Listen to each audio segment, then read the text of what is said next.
তিনটি রাজনৈতিক সংগঠন সংস্কারকে সামনে রেখে বাংলাদেশের জাতীয় মর্যাদা এবং অর্থনৈতিক মুক্তির প্রশ্নকে সামনে রেখে আমরা ঐক্যবদ্ধ হয়েছি। এই প্রক্রিয়াকে আমরা নাম দিয়েছি গণতান্ত্রিক সংস্কার জোট। যারা গণঅভ্যুত্থানের পক্ষে, সংস্কারের পক্ষে শক্তিগুলো আমরা ঐক্যবদ্ধ হচ্ছি।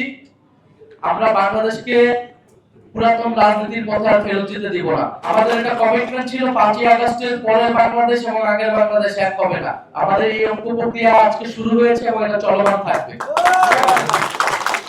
যারা সংস্কারের পক্ষে, পরিবর্তনের পক্ষে এবং গণঅভ্যুত্থানকে সফল করার জন্য, তার আকাঙ্ক্ষাগুলোকে সফল করার জন্যই আন্তরিকভাবে কাজ করে এসেছে।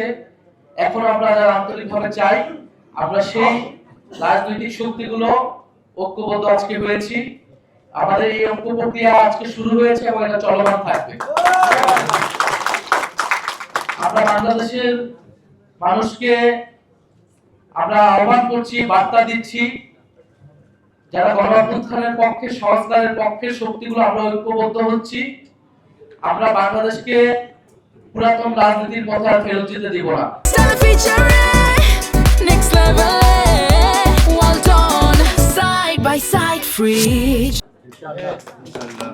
আমাদের একটা কমিটমেন্ট ছিল 5ই আগস্টের পরে বাংলাদেশ এবং আগের বাংলাদেশ এক হবে না। আমরা নানা আলামত দেখছি যে বাংলাদেশ হয়তো আগের মতোই হয়ে যাবে। আমরা সেই ধরনের হতাশা এবং ভীতি মানুষের ভিতরে দেখতে পাচ্ছি। আমরা সেই সাহসটা জানাতেই আজকে এসেছি। আমরা আমাদের শক্তি সামর্থ্য দিয়ে বাংলাদেশের যে পরিবর্তনের যাত্রা শুরু হয়েছে সেই যাত্রার পথে থাকবো। এবং যারা অন্য রাজনৈতিক দল রয়েছে, যারা এই পরিবর্তনের পক্ষে কাজ করতে চায়, আমরা তাদেরকে আহ্বান জানাবো এই ঐক্য প্রক্রিয়ায় যুক্ত হতে। এই ঐক্য প্রক্রিয়া চলমান থাকবে। আমরা তিনটি রাজনৈতিক সংগঠন সংস্কারকে সামনে রেখে বাংলাদেশের জাতীয় মর্যাদা এবং অর্থনৈতিক মুক্তির প্রশ্নকে সামনে রেখে আমরা ঐক্যবদ্ধ হয়েছি।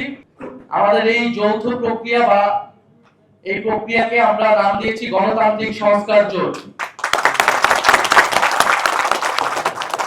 আমরা গণতান্ত্রিক সংস্কার জোট বলছি এই কারণে যে বাংলাদেশে বিগত 16 বছর এই লড়াইটা কিন্তু হয়েছিল গণতন্ত্রের জন্য, গণতন্ত্র প্রতিষ্ঠার জন্য। সেই গণতন্ত্র প্রতিষ্ঠার জন্য সংস্কারের আলাপগুলো ছিল। ফলে নির্বাচন কেবল ক্ষমতার পরিবর্তনের জন্য হবে না। এই নির্বাচনটাকে আমরা রাজনৈতিক নির্বাচনে পরিণত করতে চাই দেশ বদলের জন্য, সংস্কার প্রক্রিয়া বাস্তবায়নের জন্য এবং আমাদের অর্থনৈতিক মুক্তির যাত্রাকে অব্যাহত রাখার জন্য আমরা এই নির্বাচনে অংশগ্রহণ করতে চাই এবং আমরা সেটা ঐক্যবদ্ধভাবে অংশগ্রহণ করব নির্বাচন। আমরা দেখছি দেশ আজকে বিভাজিত হচ্ছে, নানান প্রক্রিয়ায় দেশকে বিভাজিত করা হচ্ছে এবং যে সকল প্রশ্নগুলা এই মুহূর্তে বাংলাদেশে সবচেয়ে জরুরি ছিল আলোচনা করা, যে আমাদের গণতান্ত্রিক সংস্কার, আমাদের অর্থনৈতিক সংস্কার, আমরা দেখতে পাচ্ছি যে নানাভাবে সেই প্রশ্নগুলোকে ঢাকা দিয়ে অগুরুত্বপূর্ণ অনেকগুলো বিষয়কে গুরুত্বপূর্ণ করে তোলার চেষ্টা করা হচ্ছে।